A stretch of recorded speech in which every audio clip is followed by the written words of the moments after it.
இப்போ அம்மா தனியாக இருக்கும்போது எங்களுக்கே பார்க்கறதுக்கு ரொம்ப கஷ்டமாக இருக்குது. Very very difficult. அப்பாவுக்கு நான் கடைசியாக செய்து கொடுத்த promise. MCR Pure Cotton Club, formals and casual shirts.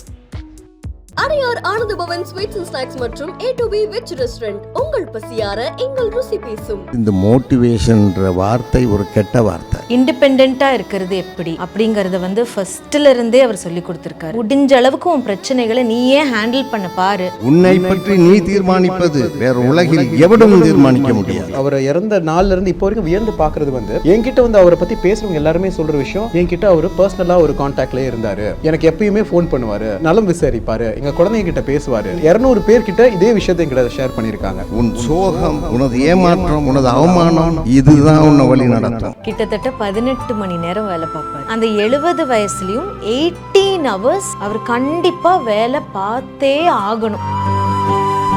ஒரு தாத்தா மாதிரி எல்லார் கண்ணுக்குமே தெரிவாங்க, ஒரு அப்பா மாதிரி எல்லார் கண்ணுக்கும் தெரிவாங்க. ஏன்னா அந்த அளவுக்கு people looked upon to him. தொழிலாளர் சொல்லுவேன், உன் முதலாளி பேச்ச கேட்காத, பணம் சம்பாதிக்கணுன்றதுக்காக உங்களை வச்சுக்கிட்டு இருக்கான். எக்மோர்ல இருக்க எழும்பூர்ல இருக்க ஆஃபீஸ் வந்து எங்களுக்கு கோயில் தான். அங்க வந்து எங்க அப்பா உட்கார்றது தான் எங்களுக்கு ஒரு கோயில், அவர் சாமி மாதிரி. ஐ நோ அவரோட உயிர் ஆஃபீஸ்ல இருக்கு. முன்ன மார்ச் மாசத்துல இருந்தே இந்த லெஃப்ட் சைட்ல கொஞ்சம் வீக்னஸ் இருந்துச்சு. So he was taking medicine. தூக்கத்துக்கு ஒரு பர்டிகுலர் டைம் சொன்னாங்க, அதை மட்டும் அவர் செய்யல. கடைசியா போன ப்ரோக்ராம் கூட திருச்செங்கோடுல ஒரு காலேஜ்ல வந்து மாணவர்கள்ட்ட பேச போயிருந்தாரு. அவரால் நிக்க முடியல. நான் உண்மையில கோவப்பட்டு தான் கேட்டேன், யார் உங்களை யார் போக சொன்னதுன்னு. அப்போ அவர் சொன்னது வந்து, நான் வார்த்தை கொடுத்துட்டேன், அவங்க பேனர்லாம் அடிச்சுட்டேன்னு சொல்லிட்டாங்க, நான் போகாம இருந்தா அது தப்பு. உங்கள் வாழ்க்கையை யாரும் பயன்படுத்த தயவு செய்து அனுமதிக்காதீர்கள். அடித்தட்டு மக்களினுடைய கலங்கரை விளக்கமாகவே தன்னுடைய வாழ்நாளை முடித்து கொண்ட, நமக்கெல்லாம் முன்னுதாரணமாக திகழ்ந்த ஐயா VKT பாலன் அவர்களினுடைய மகன் மற்றும் மகள் தான் இன்னைக்கு நம்மளுடைய நேர்காணலில் இணைஞ்சிருக்கிறாங்க. அவங்கள வரவேற்றிடுவோம். வணக்கம். வணக்கம். முதல்ல பிகைண்ட் ரூட் சார்பாக ஐயாவினுடைய மறைவுக்கு எங்களுடைய ஆழ்ந்த இரங்கலையும் வருத்தத்தையும் தெரிவிச்சுக்கிறோம். முதல் கேள்வியை உங்ககிட்ட, அவர் இல்லாத இந்த நாட்கள் எப்படி கடக்கிறீங்க அப்படிங்கிறத. அப்பா வந்து எங்களுக்கு நிறையா பாடங்கள் சொல்லி கொடுத்துருக்கிறாரு.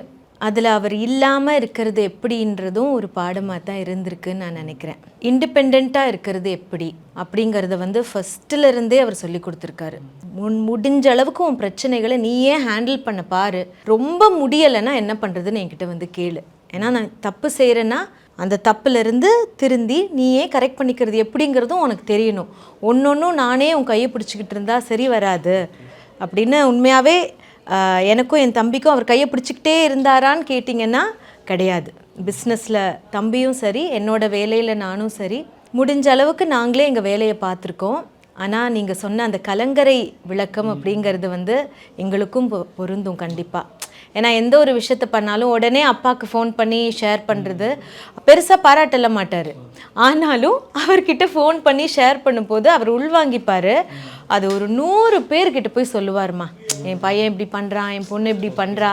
அதெல்லாம் இப்போ நாங்கள் கண்டிப்பாக ரொம்ப மிஸ் பண்ணுறோம். ஆனால் நிறைய பாடங்கள் கற்றுக் கொடுத்துருக்கிறாரு. ஒரு துயரத்திலிருந்து மீண்டு திரும்ப நார்மலாக இதே மாதிரி no matter what, get up, dress up, show up அப்படின்னு நல்லா ட்ரெஸ் பண்ணிட்டு வேலையை பாருன்றதும் அவர் சொல்லி கொடுத்தாரு. இதற்கான வலிமையும் அவர்கிட்ட இருந்தால் கண்டிப்பாக. சார் உங்களுக்கு எப்படி? ஏன்னா இப்போ அவர் ஒரு விஷயத்தை விட்டுட்டு போயிருக்காரு, அதனுடைய முழு பொறுப்பும் உங்கள் கையில் வந்திருக்குன்னும் பொழுது உங்களுக்கு கூடுதலாக கொஞ்சம் சுமை அப்படின்னே சொல்லலாம். அது பொறுப்போடு கடந்த சுமை என்னும் பொழுது அது கொஞ்சம் நல்லாவும் இருக்கும், இன்னொரு பக்கம் சிரமமாகவும் இருக்கும். அதை எப்படி கடந்து வரீங்க இந்த நாட்களை? கடந்து வர ட்ரை பண்ணிட்டு இருக்கோம் தான் சொல்லணும். அது ஏன்னா பிஸ்னஸ் ஆப்ரேஷன்ஸ், சேல்ஸ், மார்க்கெட்டிங், பிஸ்னஸோட என்டையர் ஆப்ரேஷன்ஸ் வந்து ஒரு 2017 இருந்தே அவர் ஒப்படைச்சிட்டாரு, கம்ப்ளீட்டாகவே ஒப்படைச்சிட்டு. அவர் வந்து ஃபேஸ் ஆஃப் மதுரா ட்ராவல்ஸாக இருப்பார். பட் பேக் ஆப்ரேஷன்ஸ் எல்லாமே எங்கள் டீம், என் தலைமையில் எங்கள் டீம் தான் பண்ணிகிட்டு இருக்காங்க. ஒரு 5 ஆஃபீஸஸ் வச்சு நடத்திக்கிட்டு இருக்கோம். அதுக்கப்புறம் ஒரு ஆஃபீஸ் தான் அப்பா ஆரம்பித்ததை, இப்போ 5 ஆஃபீஸாக அதை நான் எடுத்துகிட்டு வந்திருக்கேன். கம்பெனி ஆப்ரேஷன்ஸில் அவரோட இன்வால்வ்மெண்ட் பெருசாக எல்லாத்தையுமே நான் இன்றைக்கும் வியர்ந்து அவரை இறந்த நாள்லேருந்து இப்போ வரைக்கும் வியர்ந்து பார்க்குறது வந்து, என்கிட்ட வந்து அவரை பற்றி பேசுகிறவங்க எல்லாருமே சொல்கிற விஷயம், என்கிட்ட அவர் பர்சனலாக ஒரு கான்டாக்ட்லேயே இருந்தார், எனக்கு எப்பயுமே ஃபோன் பண்ணுவார், என் நலம் விசாரிப்பார், எங்கள் குழந்தைங்க கிட்ட பேசுவார்.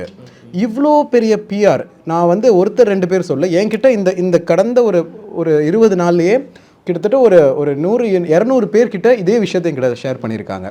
அதே மாதிரி பல மேடைகளில் அவர் வந்து சீஃப் கெஸ்ட்டாக போகிறப்ப பிஸ்னஸ் ஃபாரமாக இருந்தாலும் சரி, ஒரு காலேஜ் ஸ்கூலாக இருந்தாலும் சரி, அவர் வந்து ஒரு தாத்தா மாதிரி எல்லார் கண்ணுக்குமே தெரிவாங்க, ஒரு அப்பா மாதிரி எல்லார் கண்ணுக்கும் தெரிவாங்க. ஏன்னா அந்த அளவுக்கு people looked up on to him. So அப்படி இருக்கிறப்ப அந்த செக்மெண்ட்டை கண்டிப்பாக என்னால் ஃபுல்ஃபில் பண்ண முடியுமான்றது அது ஒரு பெரிய சேலஞ்சாக என் கண் முன்னாடி இப்போ இருக்குது. ஏன்னா அவர் வந்து ரொம்ப நேர்மையான ஒரு பிஸ்னஸ் மேன். இன்றைக்குமே எதையும் ஒரு ஒரு ஒரு பிஸ்னஸ் நோக்கத்திலேயோ ஒரு வியாபார நோக்கத்திலேயோ அவர் இது வரைக்கும் எதுவுமே நான் பண்ணி பார்த்ததில்லை. நிறையா அவர் கையிலிருந்து கொடுத்துருக்காரே தவிர இது பண்ணனால எனக்கு நாளைக்கு இந்த ஒரு பிஸ்னஸ் வரும் அப்படின்ற எண்ணம் அவருக்கு என்றைக்குமே கிடையாது. ஸோ அந்த மாதிரி ஒரு ஜென்யூனான ஒரு பிஸ்னஸ் மேன் வந்து எனக்கு ஒரு பெரிய இன்ஸ்பிரேஷன் அதுக்கப்புறம். ஏன்னா அந்த ஒரு ஷூஸில் தான் ஐ வாண்ட் ஃபிட் இன் இப்போதைக்கு. But it is definitely a big task ahead. So அந்த ஒரு விஷயத்தை ஃபுல்ஃபில் பண்ணுறது ஒரு பெரிய சேலஞ்சாக தான் இப்போ என் கண் முன்னாடி நிற்கிது. உங்ககிட்ட ஒரு கேள்வி கேட்கணும் மேம். எதுக்காகனாக்கா உழைப்பினுடைய உன்னதத்தை வந்து ஊருக்கே கற்றுக் கொடுத்தவர் ஐயா அப்படின்னு சொல்லலாம். என்ன மாதிரியான ஆட்கள் கூட அவரை பார்த்து பயங்கரமாக இம்ப்ரெஸ் ஆகிருக்கும். அதனால தான் என்னவோ தெரியல, அவருடைய மறைவின் போது கூட நீங்கள் சொல்லி அழுத வார்த்தை வந்து உழைப்பு உழைப்பு அப்படின்னு தான் சொல்லி அழுதிங்க. அப்பா ஒரு நாளைக்கு எத்தனை மணி நேரம் ஓடிக்கிட்டே இருப்பார், உழைப்பார், அதை சொல்லுங்கள். அம்மா அவர் வந்து கிட்டத்தட்ட 18 மணி நேரம் வேலை பார்ப்பார். இப்போ இறக்கும் போது அவருக்கு 70 வயசு. அந்த 70 வயசுலேயும் 18 hours அவர் கண்டிப்பாக வேலை பார்த்தே ஆகணும். மீதி ஒரு சில மணி நேரங்கள் அவர் தூங்கணும். ஆக்சுவலி அவர் கொஞ்சம் அதிகமான நேரம் தூங்கணும் அப்படின்னு டாக்டர்ஸ் சொன்னாங்க. மெடிசின்ஸ் எடுத்துகிட்டு இருக்கிறீங்க, நீங்கள் ரிலாக்ஸ் பண்ணணும்னு சொன்னாங்க. ஆனால் அந்த வேலையை வந்து அவரால் விடவே முடியலை. வேலை அப்படிங்கிறது பிஸ்னஸ் ஒரு பக்கம் தம்பி பார்த்துக்கிட்டாலும் அவருக்கு வந்து பொதுவில் அவர் செய்கிற வேலைகள் வந்து ரொம்ப அதிகம். இந்த மகளிர் ஜல்லிக்கட்டுன்னு ஒரு ப்ராஜெக்ட், அப்புறம் கணியன் பூங்குன்றனார் பேரில் ஒரு பெரிய கன்வென்ஷன் சென்டர், மணிமண்டபம் கட்டியாச்சு, கன்வென்ஷன் சென்டர் ஒன்று வரணும், தமிழ்நாடு டூரிசம் அவார்ட்ஸ் வந்து இப்படி பண்ணணும் அப்படிங்கிறதெல்லாம் அப்பாவோட ட்ரீம் ப்ராஜெக்ட்ஸ். அதாவது அவரோட ட்ரீம் ப்ராஜெக்ட்ஸ் ஒன்றொன்னா வந்து ரியாலிட்டிக்கு வந்தது. இப்போ தமிழ்நாடு டூரிசம் அவார்ட்ஸ் பார்த்தீங்கன்னா போன வருஷம் அண்ட் இந்த வருஷம் நடத்தியிருக்காங்க. அது அப்பா தான் ஆரம்பிச்சுது. ஸோ இந்த மாதிரி பப்ளிக்கு எது நல்லது, டூரிசம் ஃபீல்டுக்கு எது நல்லது, இந்த மாதிரி நிறைய விஷயங்கள் செய்தார். நிறைய கல்லூரிகளுக்கு பள்ளிகளுக்கு மோட்டிவேஷ்னல் டாக்ஸ் கொடுக்கறதுக்கு போவார். இன்ஃபேக்ட் அவர் கடைசியாக போன ப்ரோக்ராம் கூட திருச்செங்கோடில் ஒரு காலேஜில் வந்து மாணவர்கள்ட்ட பேச போயிருந்தார். அவரால் நிற்க முடியலை, ஆனாலும் நான் போவேன்னு அவங்க ஃப்ளைட் போட்டு தரேன்னு சொன்னாங்க.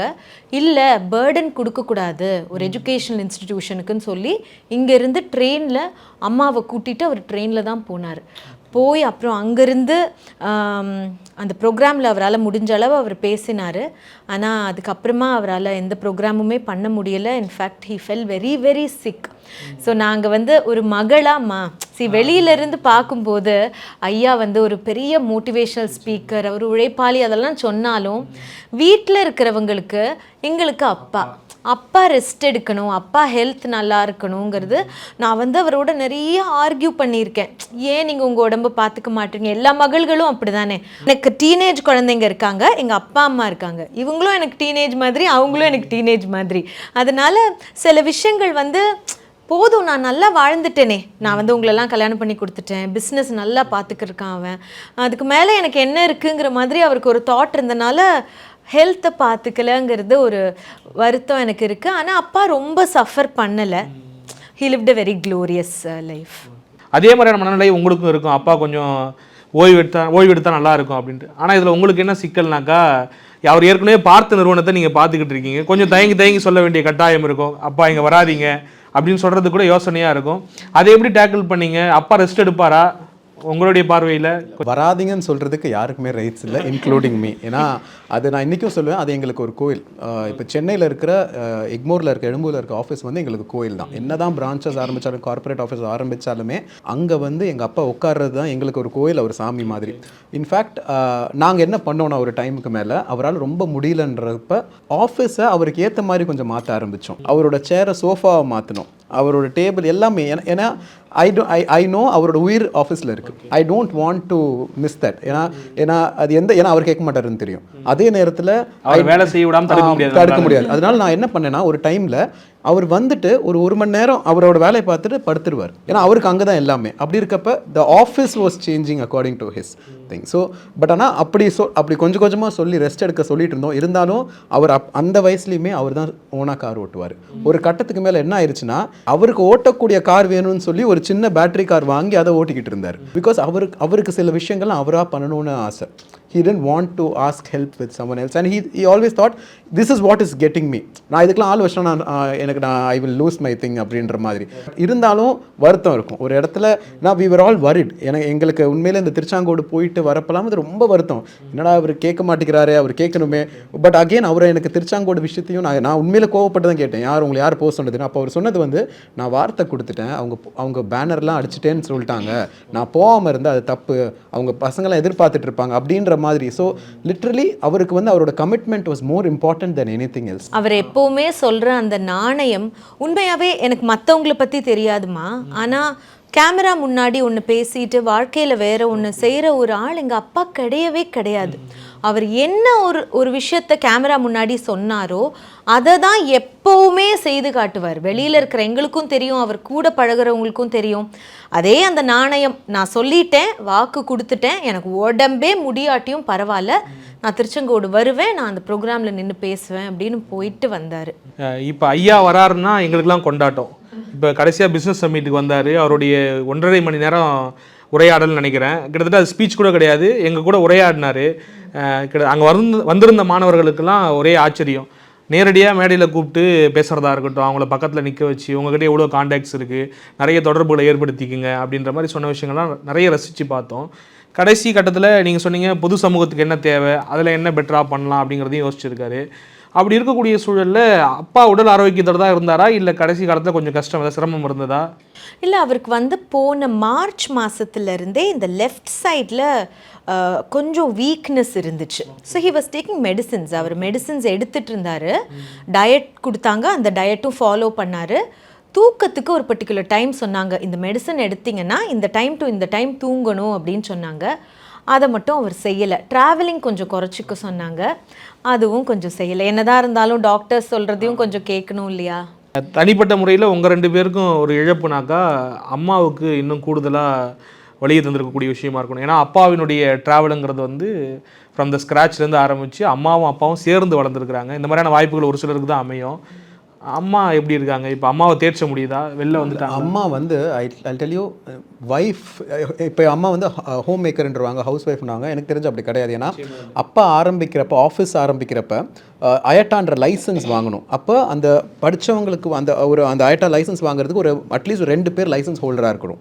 அப்போ அப்பா ஒரு 2 பேரை வேலைக்கு வச்சுருந்தாரு. அவங்க ஏதோ ஒரு காரணத்தினால வெளியே போயிட்டாங்க. அப்போ அந்த லைசன்ஸ் தொடர்ந்து இருக்கிறதுக்கு உடனே அம்மா உடனே இப்போ இந்த கோர்ஸை பண்ணி முடித்தாங்க. எங்கள் அம்மா இஸ் அன் அயட்டா சர்டிஃபைட் பர்சன். அவங்க சர்டிஃபிகேட் கொடுத்தாங்க. அது மாதிரி ஆரம்ப கட்டத்திலிருந்து எந்த ஒரு நேரத்துலையுமே எங்கள் அப்பாவுக்கு எந்த ஒரு ஹெல்ப் வந்தாலுமே, அப்பா இப்போ நம்ம யூடியூப் எல்லாமே இருக்குது. 2001 அவர் இந்தியாவோட ஃபர்ஸ்ட் இன்டர்நெட் ரேடியோ ஆரம்பித்தார். அப்போ அம்மா தான் was one of the broadcaster. So அப்படி இருக்கிறப்ப அம்மா அவரோட பிஸ்னஸில் ஒரு பார்ட்னராகவே இருந்திருக்காங்க. வீட்டில் she only takes care. I will not say she is a wife, she is a mother. ஏன்னா அப்பா வந்து அவரோட யோசனையில் இருக்கிறப்ப he doesn't want anybody to even talk. In fact நாங்கள் சின்ன வயசில் இங்கேருந்து கிளம்பி பெங்களூரில் கார்லேயே போவோம், பாட்டே கேட்காம போவோம். ஏன்னா அப்பா யோசிச்சுட்டே இருப்பார், எழுதிக்கிட்டே இருப்பார். ஸோ கிட்டத்தட்ட அந்த டைம்லலாம் கிட்டத்தட்ட எனக்கு தெரிஞ்ச 10 ஹவர்ஸ்லாம் போவோம். போகிறப்ப அவர் ஆனால் அம்மா கூட இருப்பாங்க. ஸோ இன்றைக்குமே ஈவன் ஃபியூ மந்த்ஸ் பேக் வந்து அவர் நிறையா விஷயம் எழுதுகிறப்ப ஒரு ஸ்பீச் கொடுக்கணும், அம்மா தான் நைட் உட்காந்து எழுதுவாங்க. ஸோ அப்படி இருக்கப்போ அவங்களோட வாழ்க்கை வந்து எல்லாமே அப்பா தான். எனக்கு உண்மையிலே எனக்கு நான் ரொம்ப பயந்ததும் இப்போயும் பயப்படுற விஷயமும் அம்மா மட்டும்தான். ஆனால் இவங்க 2 பேருமே ரொம்ப அந்யோன்யமான ஒரு கப்பிள். அந்த மாதிரி பார்க்கவே முடியாது. இவங்களை அவங்க விட்டு கொடுக்க மாட்டாங்க. இன்ஃபேக்ட் நானும் அக்காவும் தனித்தனியாக வளர்ந்தவங்க. அதே வீட்டில் நாங்கள் 2 பேரும் இண்டிபெண்ட்டாக ஒரு டெனண்ட்டாக வாழ்ந்தோம். ஒரு வீட்டில் ஒரு அப்பா திட்டினா அம்மா சப்போர்ட் பண்ணுவாங்க, அம்மா திட்டினா அப்பா சப்போர்ட் பண்ணுவாங்க. எங்கள் வீட்டில் அதெல்லாம் கிடையாது. 2 பேரும் சேர்ந்தே திட்டுவாங்க, சேர்ந்தே கொஞ்சுவாங்க. ஆனால் அது எவ்வளோ பெரிய ஒரு பேரண்டிங் டிப்னு இன்றைக்கி நான் ஒரு ப்ராக்டிசிங் சைக்காலஜிஸ்டாக பார்க்கும்போது எனக்கு தெரியும். எக்காரணத்தை கொண்டும் அப்பாவை விட்டு கொடுக்கவே மாட்டாங்க. இன்னைக்கு நிறைய பேரண்ட்ஸ் பண்ணுறாங்கல்லம்மா, உங்கள் அப்பா இதெல்லாம் பண்ணுறாரு, நான் எவ்வளோ கஷ்டப்படுறேன் இப்படிலாம் சொல்லுவாங்கல்ல. அதெல்லாம் கிடையாது. அப்பாவுக்கு மரியாதை கொடுக்கணும், அப்பா தான் எல்லாம். அப்பா சம்பாதிக்கிறனால தான் நமக்கு இப்படி ஒரு வாழ்க்கை கிடைக்குது. அதனால் அப்பாவுக்கு ரெஸ்பெக்ட் கொடுக்கணும். அப்பா என்ன சொன்னாலும் அது கரெக்ட். அப்பாவும் அப்படித்தான். அம்மா நம்ம வந்து அம்மா இப்படி சொல்கிறாங்கன்னு போய் கம்ப்ளைண்ட் பண்ணிவிட்டு அந்த ரூமை விட்டு வெளியில் வந்துட முடியுமா? அதெல்லாம் முடியாது. எதை சொன்னாலும் 2 பேரும் சேர்ந்து தான் சொல்லுவாங்க. டெசிஷன்ஸும் எங்கள் வீட்டில் அப்படித்தான், 2 பேரும் சேர்ந்து தான் முடிவெடுப்பாங்க. அவங்க 2 பேருக்குள்ள இருக்கிற அந்த மியூச்சுவல் ரெஸ்பெக்ட் குழந்தைங்கிட்டையும் கடத்தணும் அப்படிங்கிறதுல கரெக்டாக தீர்க்கமாக இருந்தது. ஆமாம். ஓகே, உங்களுக்கு அப்போ எப்படி இருந்தது அந்த டைமில்? என்னடா 2 பேருமே நம்மளுக்கு சப்போர்ட் பண்ண மாட்டாங்க, சேர்ந்து எல்லாமே பண்றாங்களே அப்படின்னு. எப்பவுமே நான் இவனுக்கு சப்போர்ட், இவனுக்கு நான் சப்போர்ட். அப்படி எங்களுக்கு பாட்டி இருந்தாங்க. அப்பாவோட அம்மா வந்து 95 வயசு வரைக்கும் உயிரோடு இருந்தாங்க. எங்கள் வீட்டிலே தான் இருந்தாங்க. ஸோ பாட்டி தான் எங்களுக்கு பேலன்சிங் ஃபேக்டர் எங்கள் வீட்டில். அப்பா வந்து அவங்க அம்மாவை ரொம்ப நாள் கடைசி காலம் வரைக்கும் வச்சு பார்த்தாரு. வேறு very sweet family that way. In fact நாங்கள் குழந்தை இல்லாமல் எதுவுமே எங்கள் அப்பா அம்மாட்ட நாங்கள் வாங்கி கேட்டதே கிடையாது. எங்களுக்கு தீபாவளிக்கு ஒரு ட்ரெஸ் கிடைக்கும், பர்த்டேக்கு ஒரு ட்ரெஸ் கிடைக்கும். அப்பாவோட பிஸ்னஸ் நல்லா டெவலப் ஆகி அப்பாவுக்கு நிறைய பணம் காசு எல்லாமே இருந்தது. ஆனால் லைஃப் ஸ்டைல் இப்படி தான் இருக்கும். நம்ம இஷ்டத்துக்கு போய் நினச்சதெல்லாம் வாங்கிக்கிட்டு இருக்க முடியாது. அதனால் எங்களுக்கு எதுவும் இது வேணும்னு வாங்கி கேட்க கூட எங்களுக்கு தெரியாது. நானும் தம்பி 2 பேருமே ஃபர்ஸ்ட் ரேங்க்கு தவிர வேறு எதுவுமே நாங்கள் வாங்கினது கிடையாது. இந்த இன்டர்வியூவை பார்க்குற எங்கள் ஃப்ரெண்ட்ஸுக்கு தெரியும், எப்போவுமே ஃபர்ஸ்ட் ரேங்க் தான். அந்த ஃபர்ஸ்ட் ரேங்க்குன்னு ரிப்போர்ட் கார்டை போய் நீட்டினா கூட 2 பேரும் சேர்ந்து என்ன சொல்லுவாங்க, இதுக்கு தானே படிக்க வைக்கிறோம், இதுக்கு எனக்கு ஒன்று பாராட்டு விழாவா நடத்துவாங்க, படி போ. இதுதான் எங்களுக்கு கிடைக்கிறது. ஆனால் இன்னும் நிறையா பண்ணணும், ஏதாவது ஒன்று பண்ணி அப்பா அம்மாவை வந்து இம்ப்ரெஸ் பண்ணணுங்கிற ஆர்வம் வந்து ரொம்பவே இருந்துச்சு. இதில் இன்னொரு விஷயம் என்னன்னாக்கா, நீங்கள் 2 பேரும் ஒருத்தர் சப்போர்ட்டாக இருக்கிறது கூட ஒரு நல்ல பேரண்டிங் நினைக்கிறேன். அவங்க 2 பேரும் அப்படி சப்போர்ட்டாக இருக்க விட்டுருவோம். ஆமாம். நான் ரொம்ப எனக்கு வந்து என்னோட தம்பி ரொம்ப முக்கியம். அவன் ஹாப்பியாக இருக்கணும், அவனுக்கு எல்லாமே கிடைக்கணும், எல்லா ஆப்பர்ச்சுனிட்டிஸும் கிடைக்கணும். சரி, பிகாஸ் நான் தானே அவனுக்கு சப்போர்ட் பண்ணுவேன், வேறு யார் சப்போர்ட் பண்ணுவா? இன்னைக்கு அம்மா எந்த அளவுக்கு உங்களுக்கு, அப்பா இல்லாத இடத்துல அம்மா எந்த அளவுக்கு உங்களுக்கு உறுதுணையாக இருக்கிறாங்க? எனக்கு அதுக்கு உண்மையாகவே பதிலே தெரியல. சரி, அவங்க எப்போவுமே தேவர் டுகெதர், ஒரு பேக்கேஜ். இப்போ அம்மா தனியாக இருக்கும்போது எங்களுக்கே பார்க்குறதுக்கு ரொம்ப கஷ்டமாக இருக்குது, வெரி வெரி டிஃபிகல்ட். ஆனால் அம்மா எப்போவுமே எங்களுக்கு ஒரு பெரிய ஹியூஜ் பில்லர் ஆஃப் சப்போர்ட். கண்டிப்பாக அவங்களுக்கு இப்போ நாங்கள் திரும்ப கொடுக்க வேண்டிய நேரம், அவங்கள பார்த்துக்க வேண்டிய நேரம். அப்பாவுக்கு நான் கடைசியாக செய்து கொடுத்த ப்ராமிஸ், அம்மாவை கண்டிப்பாக நாங்கள் நல்லா பார்த்துப்போம் அப்படின்ட்டு.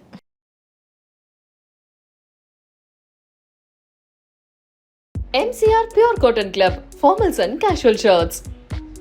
Adyar Ananda Pawan sweets and snacks மற்றும் A2B வெஜ் ரெஸ்டாரண்ட் உங்கள் பசியார எங்கள் ருசி பேசும்.